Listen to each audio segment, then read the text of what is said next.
Hey, what's up YouTube? How you doing? It is Mother's Day. Happy Mother's Day to all the moms out there. You guys enjoying your Sunday here in El Paso. We've got high winds, but it's a nice sunny day. It's a perfect day to do some Mother's Day lawn care, okay? So this is going to be kind of a part two, if you will, or continued video in regards to May lawn care. And what we're going to be talking about today, as I had mentioned in our previous videos, is May lawn care organic fertilizers, okay?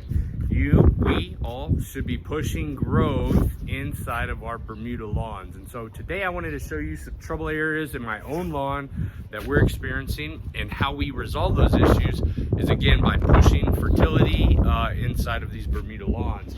So let's walk through this real quick, but before I do, I wanted to point out the weeds that we had last time. That POA sprayed out, gone. I know I just mowed and you probably can't see it, but the actual, I haven't noticed it throughout the week, okay? That was the other thing. The only thing I did see was the actual chlorosis from the herbicide application we did last video. And what did we use? I used the Blindside, if I'm not mistaken. No, I'm sorry. I used the Certainty herbicide, which you can get from domyown.com. They are a herbicide company. Well, they sell a whole bunch of products, but either way, they're online, domyown.com. Check them out if you do need herbicide applications or products, not applications, or products to go ahead and spray your yard. So let's get to the nitty gritty. Let's pinpoint these areas. So as you guys, if you've been following along, have noticed that we've been recovering from all our dog pee spots. A lot of this issue over here, back over there, and then thinned out areas back this way. And you can just see a whole bunch of little patchy areas inside of this lawn where, and I'm going to pretty much blame the dog.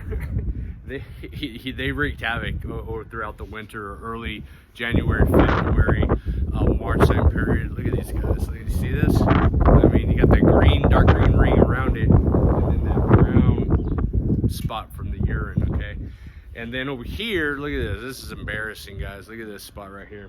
Same thing. They have their corners, their sections, and then the older dog is the center of the yard, but the newer pup, because he's so timid, he doesn't venture out way out into the middle of the yard to pee. He's got these areas that he likes to do his business earlier in the season. You can see it's filling in great. But back here, we had two issues. One, the fact that the urea inside of the pee smoked off that grass. And then two, we got a sprinkler issue that I'm going to be addressing, not in the video today, but over the course of the next week. I got to repair this sprinkler. I hadn't noticed it because my system goes off at 5 in the morning. So I'm not, you know, I'm up at 6:30, but at 5, the system's going off and I don't notice it. But this sprinkler head is not popping up. What it was doing was staying in the ground and just puddling, and then washing all my soil down into there, and you can see where it's piling up. That was my first indication, besides the fact that the grass wasn't growing. So it's coming back, it's bouncing back. I'm not concerned with it. I'm not gonna resod. We're not gonna throw down seed, okay? I'm not an advocate of reseeding existing Bermuda lawns. What I'm an advocate of is taking care of the soil system and pushing growth of the existing turf to fill in any areas you want. That way the turf all is the same. We're not bringing in any different cultivars of grass seed to fix bare spots. I don't do that. If I had a worse off area, like the whole lawn was just bare dirt areas like that, then I would consider reseeding, okay? So here's a really good example of some of these pea spots down here. Let's see if I can get you guys in. You have to excuse the wind, by the way. Can't fight Mother Nature. Dog pea spot, but you see the Bermuda grass right here? The stolons are filling back in this area. Look at this guy. You see that right there? He's creeping and crawling. And again, that's through the efforts of the fertility, which is what we're talking about today. Organic fertilizers, pushing growth. What are we using? How much are we applying? So the main product, which I use once a season, and the only one that I'm going to recommend is what's called Lawn Restore, okay? I get this off of Amazon. It's organic. It should be I don't see the label anywhere. I don't see the OMRI listing, but essentially it's feather meal. It's got a little bone meal. It's got some soybean meal, alfalfa meal, some molasses, and it's basically nitrogen and potassium. It is phosphorus free, which is why I use this one, and I'm going to recommend that you guys do too if you're high in phosphorus, or if you're here in El Paso, because I already know that a lot of our sandy soil system is high in phosphorus. So it's also very alkaline too. Different topic. So the Lawn Restore simply is an organic fertilizer. We're going to be applying 4 to 8 pounds because it's 9% nitrogen. So this is my next fertilizer application. Early April I did my last application, so we're going on 5 weeks now. So I need that good boost of nitrogen. And it's going to add all those little organic nutrients that organic material into the soil system, because we are now in the appropriate temperature range where we're going to start feeding the microbes inside the soil. We're taking care of the soil. That's the point I'm trying to make. So we transition from whatever fertilizer you guys are using. In my case, I'm using ammonium sulfate. We transition from that type of fertilizer to an organic one because we've got increased soil temperatures, increased ambient air temperatures. There's a lot of living activity going on inside the soil.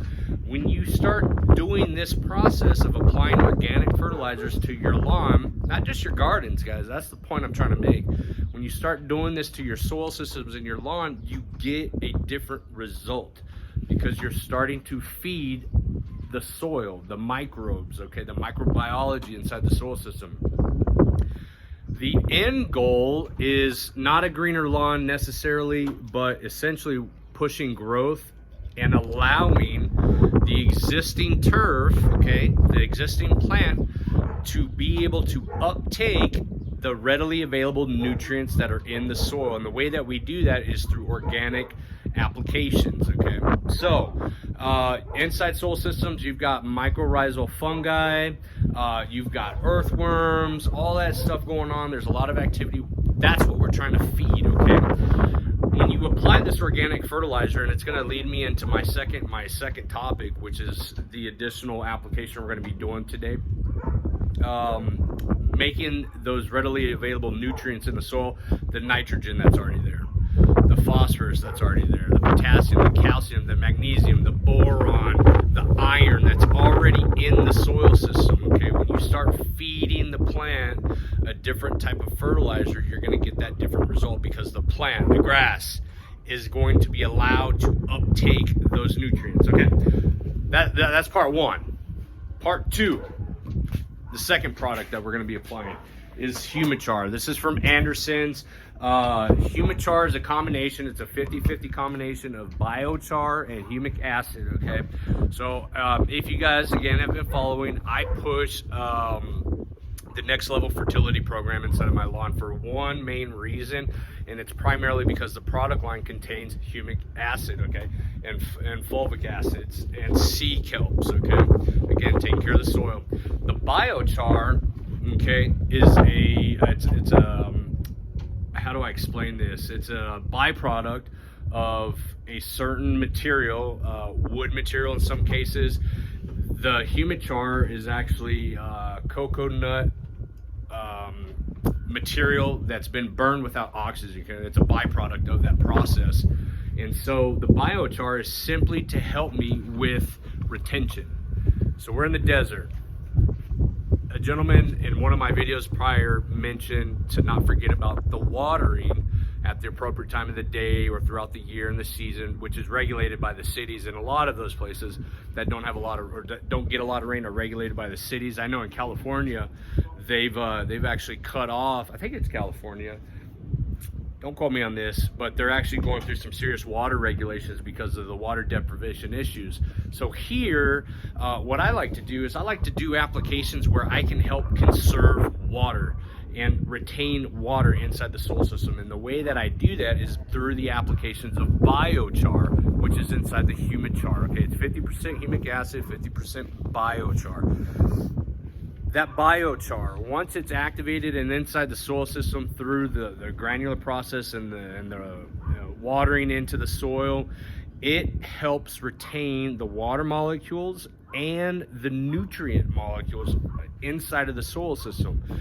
And it holds them there. It acts like a sponge and it soaks them up. If you ever look at biochar under a microscope, it looks like a sponge. And it holds those nutrients there so that when the plant needs a readily available water source or nutrient source, it releases them, okay? How does it release them? Well, it releases them through that decomposition process, and that's what the humic portion of that is for.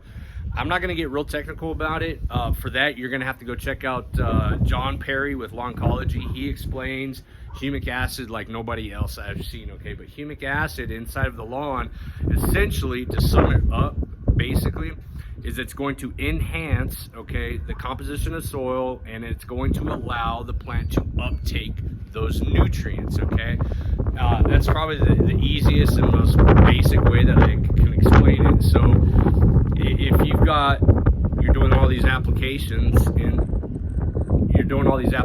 inside your lawn, well, we need the plant to be able to uptake these nutrients. And the way that we do that is through this process of adding HumiChar or humic acid, whichever. You can go liquid, you can go granular. I use both, okay, because the Next Level Fertility Program doesn't contain biochar, but the HumiChar does. So I use the granular, and my RGS, my root growth stimulant, which you're either using or you're not using, all of this stuff does contain humic acid as well. So we're doing some liquid applications once a month as well.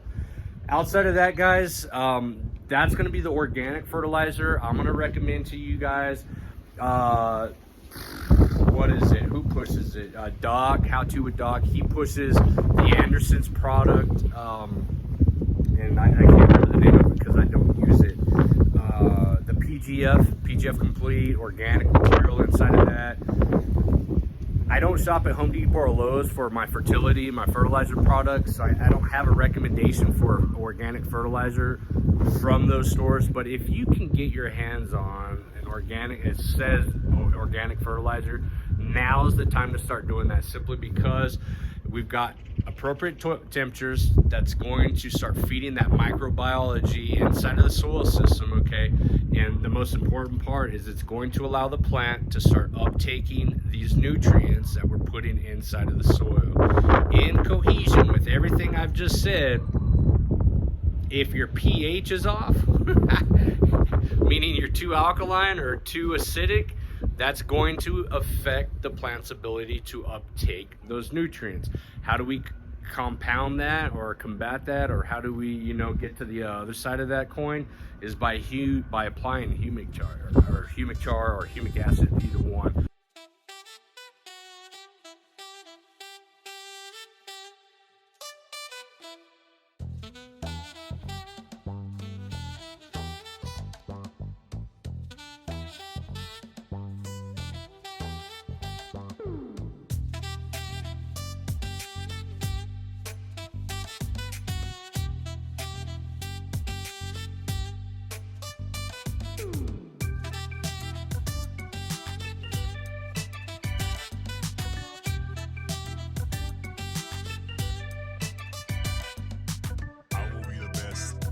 Essentially, guys, that's all I got for you today.